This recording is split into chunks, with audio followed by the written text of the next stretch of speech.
ਨਹੀਂ ਤੁਹਾਡਾ ਸਾਰੇ ਥੈਂਕ ਕਰ ਰਿਹਾ ਸਰ। ਤੁਸੀਂ ਇੰਨਾ ਸ਼ੌਕ ਟਾਈਮ ਦੀ ਉਪਰਾਲਾ ਕੀਤਾ। ਪਹਿਲਾਂ ਸਾਰਿਆਂ ਨੂੰ ਸੱਦ ਕੇ ਤੁਸੀਂ ਉਹਨਾਂ ਦਾ ਦੁੱਖ ਦਰਦ ਸਮਝੇ, ਫਿਰ ਤੁਸੀਂ ਆਪਣਾ ਸ਼ਹਿਰ ਛੱਡ ਕੇ ਆਪਣਾ ਮੁਲਕ ਛੱਡ ਕੇ ਦੂਜੇ ਨੂੰ ਜਾ ਰਹੇ ਸਰ। ਇਹ ਤੁਹਾਨੂੰ ਡੇਲੀ ਭੇਜਦੇ ਨੇ ਕਿ ਤੁਸੀਂ ਕਿਤੇ ਗੁਰਦੁਆਰੇ ਮੰਦਿਰਾਂ ਜਾ ਕੇ ਹਰ ਤਰ੍ਹਾਂ ਦੀ ਸਹਾਇਤਾ ਜੋ ਤੁਸੀਂ ਕਰ ਸਕਦੇ ਜੀ ਆਪਣੇ ਲਈ ਕੀਤਾ।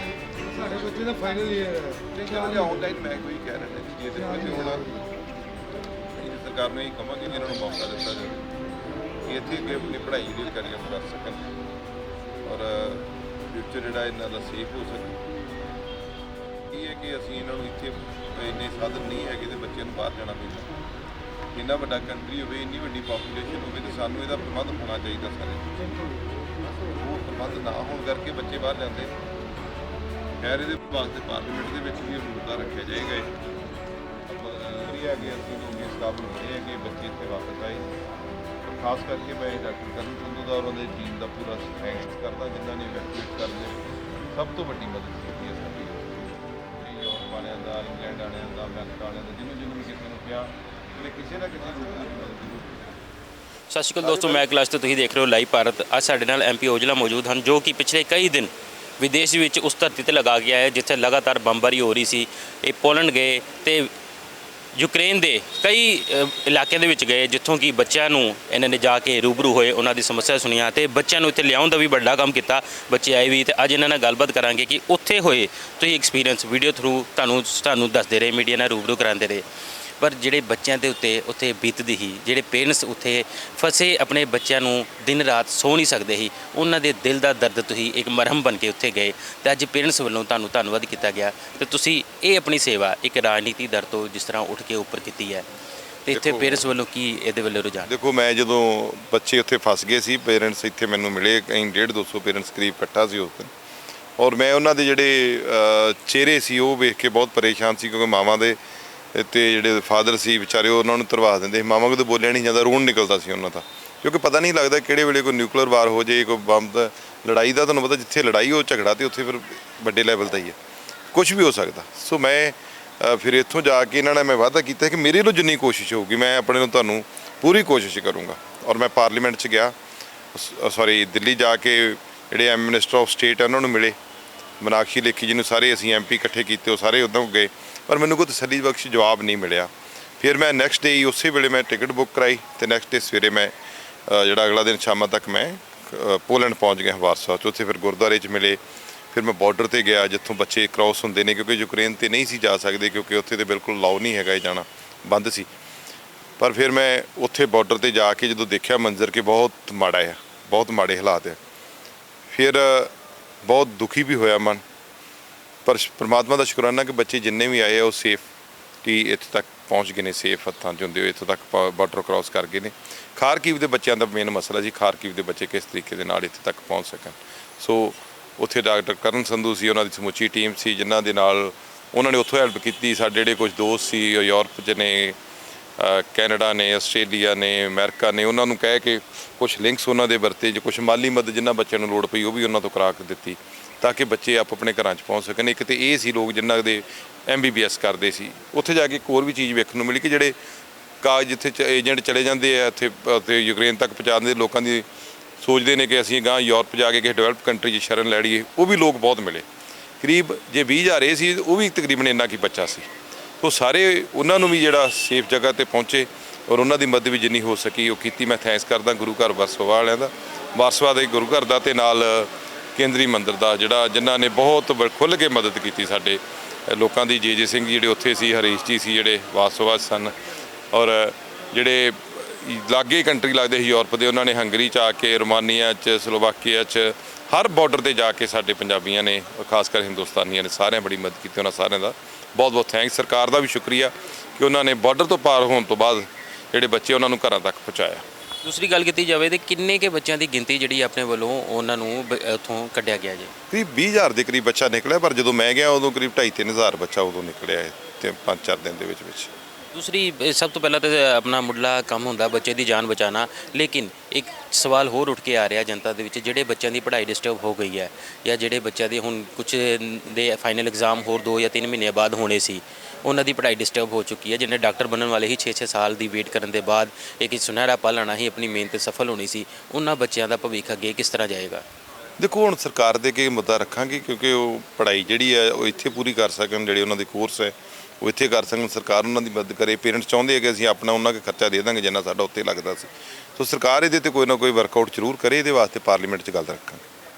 ਤੇ ਸਰਕਾਰ ਤੋਂ ਮਦਦ ਦੀ ਜ਼ਰੂਰ ਗੱਲ ਕਰਨਗੇ। ਜਿਸ ਤਰ੍ਹਾਂ ਕਿ ਸਭ ਤੋਂ ਵੱਡਾ ਮੁੱਦਾ ਹੁੰਦਾ ਸੀ ਪਹਿਲਾਂ ਕਿ ਬੱਚੇ ਦੀ ਜਾਨ ਬਚਾਉਣਾ, ਬੱਚੇ ਦੀ ਜਾਨ ਜੋ ਕਿ ਉੱਥੇ ਫਸੇ ਹੀ ਉਹਨਾਂ ਦੀ ਜ਼ਿੰਦਗੀ ਬਚਾਉਣੀ ਬਹੁਤ ਜ਼ਰੂਰੀ ਸੀ। ਪਰ ਹੁਣ ਇੱਕ ਹੋਰ ਚੀਜ਼ ਸਾਹਮਣੇ ਆ ਰਹੀ ਹੈ ਕਿ ਜ਼ਿੰਦਗੀ ਦੇ ਬਹੁਤ ਹੀ ਵੱਡੇ ਜਿਹੜੇ 6 ਸਾਲ ਦੀ ਲਗਭਗ ਪੜ੍ਹਾਈ ਤੋਂ ਬਾਅਦ ਉਹਨਾਂ ਨੂੰ ਡਿਗਰੀ ਮਿਲਣੀ ਹੀ, ਕਈ ਬੱਚੇ ਇਸ ਤਰ੍ਹਾਂ ਦੇ ਵੀ ਹਨ ਜਿਨ੍ਹਾਂ ਦੇ ਫਾਈਨਲ ਐਗਜ਼ਾਮ ਹੋਣ ਵਾਲੇ ਹੀ 2 ਜਾਂ 4 ਮਹੀਨਿਆਂ ਦੇ ਵਿੱਚ, ਪਰ ਹੁਣ ਉਹ ਐਗਜ਼ਾਮ ਲੜਾਈ ਕਰਕੇ ਬੰਦ ਹੋ ਗਏ ਹਨ। ਫਿਲਹਾਲ ਇਸ ਦੇ ਲਈ ਸਰਕਾਰ ਤੋਂ ਵੀ ਗੱਲ ਕੀਤੀ ਜਾਏਗੀ ਅੱਗੇ ਉਹਨਾਂ ਦੀ, ਤਾਂ ਕਿ ਜ਼ਿੰਦਗੀ ਦੇ 6 ਸਾਲ ਜਿਹੜੇ ਬਚ ਜਾਣ, ਫਾਈਨਲ ਐਗਜ਼ਾਮ ਜਿਹੜੇ ਕਰਵਾ ਕੇ ਉਹਨਾਂ ਦੀ ਬਣਦੀ ਕਾਬਲੀਅਤ ਦੇ ਹਿਸਾਬ ਨਾਲ ਉਹਨਾਂ ਨੂੰ ਡਿਗਰੀ ਦਿੱਤੀ ਜਾਵੇ।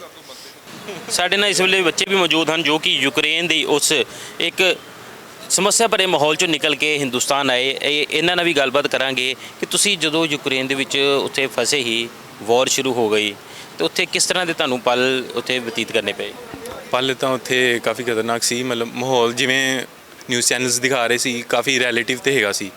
ਬਾਕੀ ਬੱਚੇ ਬੰਕਰਸ ਵਿੱਚ ਸੇਫ ਹੀ ਸਨ, ਕਿਉਂਕਿ ਉਹਨਾਂ ਨੇ, ਗਵਰਨਮੈਂਟ ਨੇ, ਅਥਾਰਟੀਜ਼ ਨੇ ਕਹਿ ਦਿੱਤਾ ਸੀ ਤੁਸੀਂ ਜਿੱਥੇ ਰਹਿ ਰਹੇ ਹੋ ਉੱਥੇ ਬੈਟਰ ਪਲੇਸ ਨਹੀਂ ਹੈਗੀ ਸੇਫ ਲਈ। ਇਸ ਕਰਕੇ ਅਸੀਂ ਕੋਸ਼ਿਸ਼ ਕੀਤੀ ਕਿ ਉੱਥੇ ਰਹੀਏ। ਬਾਕੀ ਖਾਣ ਪੀਣ ਦੀ ਥੋੜ੍ਹੀ ਜਿਹੀ ਮੁਸ਼ਕਿਲ ਆਈ, ਫਿਰ ਤੁਹਾਨੂੰ ਪਤਾ ਇਹੋ ਜਿਹੇ ਮਾਹੌਲ 'ਚ ਐਡਜਸਟ ਕਰਨਾ ਹੀ ਪੈਂਦਾ। ਦੂਸਰੀ ਗੱਲ ਕੀਤੀ ਜਾਵੇ ਤਾਂ ਉੱਥੇ ਕੀ ਖਾਣ ਪੀਣ ਦੇ ਪੈਸਿਆਂ ਦੇ ਦਰ ਬਹੁਤ ਜ਼ਿਆਦਾ ਵੱਧ ਗਏ, 10 ਗੁਣਾ ਵੱਧ ਗਏ ਹੀ ਖਾਣ ਪੀਣ ਦਾ ਸਮਾਨ। ਕੀ ਰਿਐਲਿਟੀ ਸੀ ਉੱਥੇ? ਹਾਂਜੀ ਵੱਧ ਗਏ ਸੀਗੇ। ਬਾਕੀ ਸਾਡੇ ਏਜੰਟ ਸਾਨੂੰ ਖਾਣਾ ਪ੍ਰੋਵਾਈਡ ਕਰਦੇ ਸੀਗੇ, ਤਾਂ ਉਹੀ ਸਭ ਕੁਝ ਅਰੇਂਜ ਕਰਦੇ ਸੀ ਖਾਣ ਪੀਣ ਦਾ ਵੀ। ਏਜੰਟ ਖਾਣਾ ਪ੍ਰੋਵਾਈਡ ਕਰਦੇ ਸੀ। ਤੇ ਇੱਥੋਂ ਜਦੋਂ ਤੁਹਾਡੀ ਪੇਰੈਂਟਸ ਨਾਲ ਗੱਲਬਾਤ ਹੁੰਦੀ ਸੀ, ਜਦੋਂ ਪੇਰੈਂਟਸ ਨੂੰ ਤੁਸੀਂ ਦੱਸਦੇ ਸੀ, ਤਾਂ ਉਸ ਵੇਲੇ ਕੀ ਮਾਹੌਲ ਹੁੰਦਾ ਸੀ ਘਰ ਦਾ? ਫੈਮਿਲੀ ਤਾਂ ਕਾਫੀ ਡਰੀ ਹੋਈ ਸੀ ਸਾਰਿਆਂ ਦੀ, ਬਸ ਸਾਰੇ ਇਹੀ ਪ੍ਰੇ ਕਰਦੇ ਸੀ ਕਿ ਬੱਚੇ ਛੇਤੀ ਛੇਤੀ ਘਰ ਆ ਜਾਣ। ਤੇ ਤੁਸੀਂ ਜਦੋਂ ਇੰਡੀਆ ਆਏ ਕਿ ਕਿੰਨੇ ਚਿਰ ਦੀ ਪੜ੍ਹਾਈ ਤੁਸੀਂ ਕੀਤੀ ਹੈ, ਕਿੰਨੇ ਚਿਰ ਦੀ ਤੁਹਾਡੀ ਪੈਂਡਿੰਗ ਹੈਗੀ ਇਸ ਵੇਲੇ? ਅਸੀਂ ਇਸ ਵਕਤ ਸੈਕੰਡ ਈਅਰ 'ਚ ਸੀਗੇ, ਹਾਲੇ ਪੂਰੀ 5.5 ਸਾਲ ਦੀ ਡਿਗਰੀ ਹੈ ਤੇ ਬਾਕੀ ਤਾਂ ਪਈ ਆ ਹਾਲੇ। ਅਜੇ ਸਿਰਫ 2 ਸਾਲ ਤੁਹਾਡੇ ਲੱਗੇ ਆ।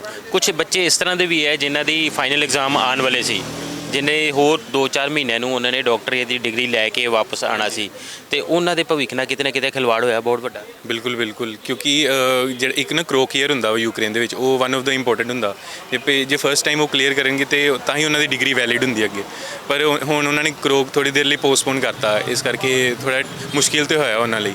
ਬਾਕੀ ਸਾਡੇ ਨਾਲ ਇੱਕ ਵੀਰੇ ਸੀ, ਦੇਵਸ਼ੀਲ ਵੀਰੇ, ਉਹ 6th ਈਅਰ ਦੇ ਸਨ। ਉਹ ਪਹਿਲਾਂ ਹੀ ਇੰਡੀਆ ਚਲੇ ਗਏ। ਉਹ ਕਹਿੰਦੇ ਮਤਲਬ ਡਿਗਰੀ ਤੇ ਚਲੋ ਹੁਣ ਕੰਪਲੀਟ ਹੁੰਦੀ, ਪਹਿਲਾਂ ਜਾਨ ਦੀ ਸੇਫਟੀ ਜ਼ਰੂਰੀ ਆ। ਉਹ ਪਹਿਲਾਂ ਹੀ ਚਲੇ ਗਏ ਸੀ ਵਾਪਸ। ਜਾਨ ਦੀ ਸੇਫਟੀ ਜ਼ਰੂਰੀ ਹੈ। ਤੇ ਭਾਰਤ ਸਰਕਾਰ ਨਾਲ ਕੀ ਕਹਿਣਾ ਚਾਹੋਗੇ? ਅਗਰ ਜੇ ਸੇਮ ਕੋਰਸਿਸ ਤੁਹਾਨੂੰ ਇੰਡੀਆ 'ਚ ਮਿਲਦਾ ਤਾਂ ਤੁਸੀਂ ਯੂਕਰੇਨ ਵੱਲ ਰੁੱਖ ਕਰਦੇ? ਨਹੀਂ ਬਿਲਕੁਲ ਨਹੀਂ।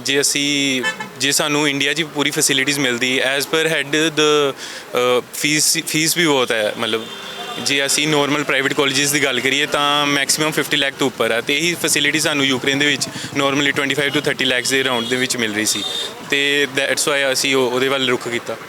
ਕਿਤੇ ਨਾ ਕਿਤੇ ਫੀਸ ਦਾ ਬਹੁਤ ਜ਼ਿਆਦਾ ਗੈਪ ਹੀ ਆਪਣੇ ਬੱਚਿਆਂ ਨੂੰ ਪਰਿਵਾਰ ਤੋਂ ਦੂਰ ਕਰਦਾ ਹੈ।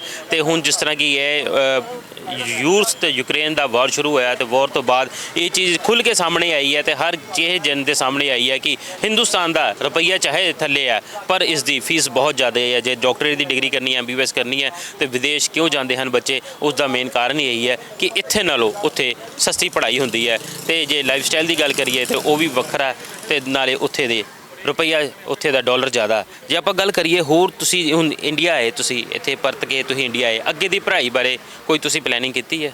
ਜੇ ਗਵਰਨਮੈਂਟ ਚਾਹ ਰਹੀ ਹੈ ਤਾਂ ਸਾਨੂੰ ਗਵਰਨਮੈਂਟ ਸੀਟਸ ਇੱਥੇ ਜਾਂ ਪ੍ਰਾਈਵੇਟ ਸੀਟਸ ਇੱਥੇ ਪ੍ਰੋਵਾਈਡ ਕਰਦੇ ਤਾਂ ਬੈਟਰ ਹੈ।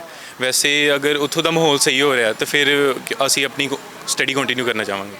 ਤੇ ਬੱਚੇ ਜਿਹੜੇ ਕਿ ਯੂਕਰੇਨ ਤੋਂ ਨਿਕਲ ਕੇ ਇੰਡੀਆ ਵਾਪਸ ਆਏ, ਪਿਛਲੇ 7 ਤਰੀਕ ਨੂੰ ਵਾਪਸ ਆਏ ਹਨ, ਇਹਨਾਂ ਨੇ ਆਪਣੀ ਹੱਡਬੀਤੀ ਸੁਣਾਈ।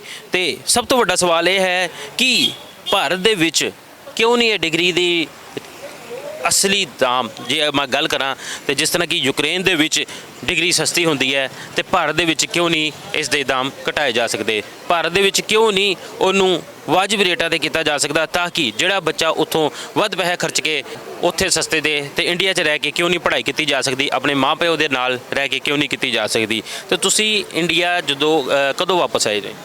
ਮੈਂ 7 ਤਰੀਕ ਦਾ ਆਇਆ ਸੀ, ਇੰਡੀਆ ਵਾਪਸ ਆਇਆ ਸੀ ਬਾਏ ਪਹਿਲਾਂ ਉੱਥੋਂ ਆਪਾਂ ਟਰਨੋਪਿਲ ਤੋਂ ਕਰਾਈ ਸੀ, ਬੱਸ ਕਰਾਈ ਸੀ ਪਹਿਲਾਂ ਖਾਰਕੇ ਤੋਂ ਟਰਨੋਪਿਲ ਦਾ, ਇਹ ਕਾਫੀ ਕਠਿਨ ਰਸਤਾ ਸੀ। ਫਿਰ ਟਰਨੋਪਿਲ ਤੋਂ ਅਸੀਂ ਰੋਮਾਨੀਆ ਗਏ, ਰੋਮਾਨੀਆ ਤੋਂ ਅਸੀਂ 2 ਦਿਨ ਸਟੇ ਕੀਤਾ। ਅਗਲੇ ਦਿਨ ਨੈਕਸਟ ਆਪਾਂ ਨਾਈਟ ਆਏ ਅਤੇ ਨਾਈਟ ਤੋਂ 6 o'clock ਆਪਾਂ ਏਅਰਪੋਰਟ 'ਤੇ ਪਹੁੰਚ ਗਏ ਸੀ। ਤੇ ਉਸ ਤਰ੍ਹਾਂ ਤੁਸੀਂ ਜਦੋਂ ਵਾਰ ਸ਼ੁਰੂ ਹੋਈ ਤੇ ਕਿੰਨੇ ਕਿ ਟਾਈਮ ਤੁਸੀਂ ਜਾਂ ਫੂਡ ਵਗੈਰਾ ਤੁਹਾਨੂੰ ਕਿਸ ਤਰ੍ਹਾਂ ਦੀ ਸਮੱਸਿਆ ਦਾ ਸਾਹਮਣਾ ਕਰਨਾ ਪਿਆ? ਸਾਨੂੰ ਜਿਹੜਾ ਫੂਡ ਸੀ, ਅਸੀਂ ਫਸਟ ਆਫ ਆਲ ਅਸੀਂ ਹੋਸਟਲ 'ਚ ਰਹਿੰਦੇ ਸੀ ਸਟੂਡੈਂਟਸ ਕਾਫੀ, ਅਤੇ ਹੋਸਟਲ ਦੇ ਵਿੱਚ ਜਿਹੜੇ ਡਾਕਟਰ ਕਰਨ ਸੀ, ਹਰਦੀਪ ਸੀ, ਵਾਸੂਦੇਵ, ਜਿੰਨਾ ਅਸੀਂ ਮੈਨੇਜਮੈਂਟ ਸੀ, ਅਸੀਂ ਖੁਦ ਹੀ ਸਾਰਾ ਉੱਥੇ ਅਰੇਂਜਮੈਂਟ ਉਹਨਾਂ ਨੇ ਖੁਦ ਹੀ ਕੀਤਾ। ਜਿਹੜੇ ਸ਼ੈਲਿੰਗ ਦੇ ਵਿੱਚ ਸੀ, ਅਸੀਂ ਫੂਡ ਨੂੰ ਮੈਸ 'ਚੋਂ ਪ੍ਰੋਵਾਈਡ ਕਰਕੇ ਹੋਸਟਲ 'ਚ ਲਿਆਏ। ਫੂਡ ਵੱਲੋਂ ਕੋਈ ਪ੍ਰੋਬਲਮ ਤਾਂ ਨਹੀਂ, ਜਿੰਨੇ ਤੱਕ ਅਸੀਂ ਹੋਸਟਲ ਦੇ ਵਿੱਚ ਸੀ। ਜਦੋਂ ਅਸੀਂ ਬਾਹਰ ਸਟੇਸ਼ਨ ਤੋਂ ਗਏ ਸੀ, ਉਦੋਂ ਸਾਨੂੰ ਕਾਫੀ ਉੱਥੇ ਪ੍ਰੋਬਲਮ ਆਈ ਸੀ। ਤੇ ਸਮੱਸਿਆਵਾਂ ਤੇ ਹੁੰਦੀਆਂ, ਬਹੁਤ ਜ਼ਿਆਦੀਆਂ ਸਮੱਸਿਆਵਾਂ ਸਨ, ਪਰ ਹੁਣ ਫਿਲਹਾਲ ਜਿਹੜੇ ਬੱਚੇ ਆ ਗਏ ਹਨ ਇੰਡੀਆ ਪਰਤ ਕੇ ਵਾਪਸ, ਉਹ ਤੇ ਸੁੱਖ ਦਾ ਸਾਹ ਲੈ ਰਹੇ ਹਨ, ਪਰ ਜਿਹੜੇ ਹਜੇ ਵੀ ਉੱਥੇ ਫਸੇ ਹੋਣ ਉਹਨਾਂ ਦੀ ਜ਼ਿੰਦਗੀ ਤੇ ਉਹਨਾਂ ਦੇ ਮਾਪਿਆਂ ਦੀ ਸਾਹ ਕਿਤੇ ਨਾ ਕਿਤੇ ਅਟਕੇ ਹੋਏ ਹਨ। ਤੇ ਭਾਰਤ ਸਰਕਾਰ ਜਿਸ ਤਰ੍ਹਾਂ ਕਿ ਲਗਾਤਾਰ ਕੰਮ ਕਰ ਰਹੀ ਹੈ ਬੱਚਿਆਂ ਨੂੰ ਕੱਢਣ ਦੇ ਲਈ, ਉਹ ਤੇ ਉਹਨਾਂ ਦਾ ਕੰਮ ਜਾਰੀ ਹੈ, ਪਰ ਇੱਥੇ ਕੋਈ ਵੀ ਦੇਸ਼ ਦੀ ਵਾਰ ਹੁੰਦੀ ਹੈ, ਉੱਥੇ ਇਕੱਲਾ ਇੱਕ ਦੇਸ਼ ਸਫ਼ਰ ਨਹੀਂ ਕਰਦਾ, ਬਾਕੀ ਹੋਰ ਵੀ ਕੰਟਰੀਆਂ ਉਹਦੇ ਨਾਲ ਸਫ਼ਰ ਕਰਦੀਆਂ। ਇਸ ਦੀ ਜਿੰਦਾ ਜ਼ਿਆਦਾ ਜਾਗਦੀ ਮਿਸਾਲ ਜਿਹੜੀ ਹੈ ਰੂਸ ਤੇ ਯੂਕਰੇਨ ਦੀ ਵਾਰ ਤੁਹਾਡੇ ਸਾਹਮਣੇ ਹੀ ਹੈ। ਲਾਈਵ ਪਰ ਇਸ ਤਰ੍ਹਾਂ ਦੀ ਖਬਰ ਤੁਹਾਨੂੰ ਹੋਰ ਵੀ ਦਿਖਾਉਂਦਾ ਰਹੇਗਾ, ਬਣੇ ਰਹੋ ਲਾਈਵ ਭਾਰਤ ਨਾਲ। ਕੈਮਰਾ ਮੈਨ ਸੁਰਿੰਦਰ ਕੋਲਗੀ ਦੇ ਨਾਲ ਕੈਲਾਸ਼ ਪਰ ਰਿਪੋਰਟ।